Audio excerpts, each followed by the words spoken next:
بسم اللہ الرحمن الرحیم۔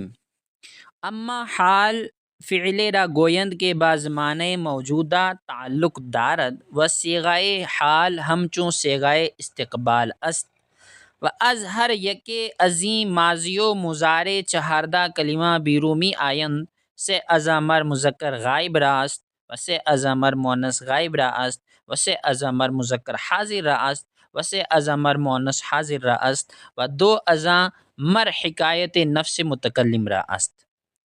ناظرین کرام، یہ میزان و منشعب کتاب جو علم الصرف میں ہے اس کا تیسرا سبق ہے۔ اس کے ماقبل مصنف علام نے یہ بتایا تھا کہ تمام افعال متصرفہ یعنی وہ افعال جن کی گردانیں ماضی مضارع امر کی جانب کی جاتی ہیں ان کی تین قسمیں ہیں: ماضی، مستقبل اور حال۔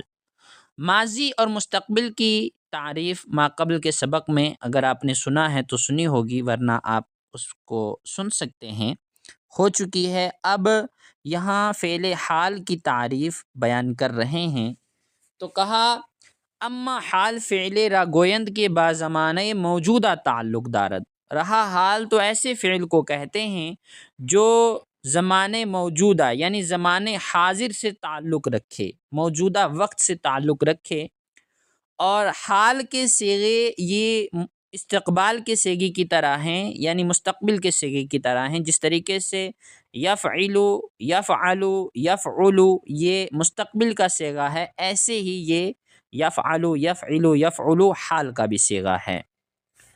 کہتے ہیں وہ از ہر یک عظیم ماضی و مضارع چہردہ کلمہ بیرومی آید۔ ان ماضی اور مضارع میں سے ہر ایک کے 14 صیغے باہر آتے ہیں۔ اگر آپ نے تسہیل المصادر کو پڑھا ہے تو اس میں آپ نے دیکھا ہوگا صرف 6 ہی صیغے آتے ہیں۔ فارسی میں واحد غائب، جمع غائب، واحد حاضر، جمع حاضر، واحد متکلم، جمع متکلم۔ لیکن عربی میں ماضی و مضارع کے 14 صیغے نکلتے ہیں۔ ان میں سے کون سے صیغے کس کے لیے ہیں تو کہتے ہیں سے ازاں مر مذکر غائب راست۔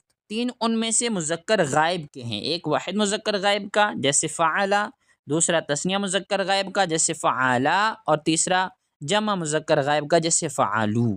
وسے ازاں مر مؤنث غائب راست، اور 3 ان میں سے مؤنث غائب کے ہیں جیسے فعلت ہے واحد مؤنث غائب کا، فعلتا ہے تثنیہ مؤنث غائب کا، اور فعلنا ہے جمع مؤنث غائب کا۔ وسے ازاں مر مذکر حاضر راست، اور 3 صیغے ان 14 صیغوں میں سے مذکر حاضر کے ہیں جیسے فعلتا واحد مذکر حاضر کا ہے، فعلتما تثنیہ مذکر حاضر کا ہے، اور فعلتم جمع مذکر حاضر کا ہے۔ وسے ازاں مر مؤنث حاضر راست، اور 3 ان میں سے مؤنث حاضر کے صیغے ہیں جیسے فعلتی یہ واحد مؤنث حاضر کے لیے ہے، فعلتما تثنیہ مؤنث حاضر کے لیے ہے، فعلتن یہ جمع مؤنث حاضر کے لیے ہے۔ و دو ازاں مر حکایت نفس متکلم راست، اور 2 ان میں سے متکلم کے صیغے ہیں جن میں سے ایک واحد متکلم کا ہے اور دوسرا جمع متکلم کا ہے۔ واحد متکلم کا جیسے فعلتو، اور جمع متکلم کا جیسے فعلنا۔ کہتے ہیں در اول صیغۂ وحدان حکایت نفس متکلم مذکر و مؤنث یکساں است۔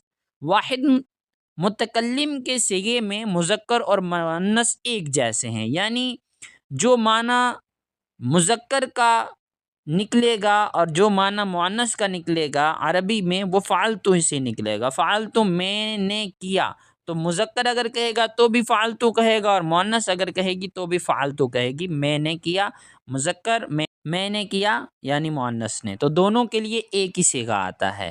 کہتے ہیں ودر دوم صیغۂ حکایت نفس متکلم تثنیہ و جمع مذکر و مؤنث نیز یکساں است، کہ جمع متکلم فعلنا کے صیغے میں تثنیہ اور جمع مذکر اور مؤنث بھی ایک جیسے ہیں، یعنی تثنیہ کا معنی، جمع کا معنی، تثنیہ مذکر ہو یا مؤنث ہو، جمع مذکر ہو یا مؤنث ہو، یہ جمع متکلم سے نکلے گا۔ فعلنا کا معنی ہوگا ہم نے کیا، 2 مذکر ہوں یا 2 مؤنث ہوں، سب مذکر ہوں یا سب مؤنث ہوں۔ اب کہتے ہیں وہ ہر یک عظیم ماضی و مضارع بر دو گنا است معروف اور مجہول، اور ان ماضی و مضارع میں سے ہر ایک کی دو قسمیں ہیں، معروف اور مجہول.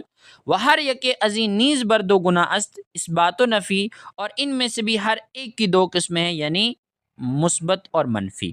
تو جیسے آپ ماضی کہیں گے تو ماضی کی چار قسمیں نکل آئیں گی: ماضی مثبت معروف، ماضی مثبت مجہول، ماضی منفی معروف، اور ماضی منفی مجہول. تو آج کے اس سبق میں انہوں نے فعل حال کی تعریف کے بعد یہ بتایا کہ ماضی ہو یا مضارع ہو، ہر ایک کے 14 صیغے نکلتے ہیں. ان 14 صیغوں میں سے 3 مذکر غائب کے ہیں، 3 مؤنث غائب کے ہیں، 3 مذکر حاضر کے ہیں، 3 مؤنث حاضر کے ہیں، اور 2 متکلم کے صیغے ہیں. اور متکلم کے صیغوں میں پہلے صیغے میں یعنی واحد متکلم میں مذکر اور مؤنث ایک جیسے ہیں، یعنی مذکر کا بھی معنی اسی میں ہے اور مؤنث کا معنی بھی اسی میں ہے. اور جمع متکلم کے صیغے میں تثنیہ اور جمع مذکر اور مؤنث ایک جیسے ہیں. دراصل جیسے فعلا ہے، مذکر غائب کے 3 صیغے تو واحد کے لیے الگ ہے، تثنیہ کے لیے الگ ہے، جمع کے لیے الگ ہے. ایسے ہی مؤنث کے لیے الگ ہے. پھر مذکر حاضر کے لیے 3 الگ ہیں، مؤنث حاضر کے لیے 3 الگ ہیں. لیکن متکلم میں مذکر اور مؤنث واحد میں ایک ہی صیغہ ہے، اور جمع متکلم میں تثنیہ ہو یا جمع ہو، مذکر ہو یا مؤنث ہو، ان کے لیے بھی ایک ہے. تو آج کے لیے اتنا کافی. کل انشاءاللہ تعالی ہم گردان کے تعلق سے آپ کو بتائیں گے کہ اس گردان کو آپ نے کیسے یاد کرنا ہے، اور آگے کے سبق کو بھی انشاءاللہ تعالی پڑھیں گے. السلام علیکم ورحمۃ اللہ وبرکاتہ.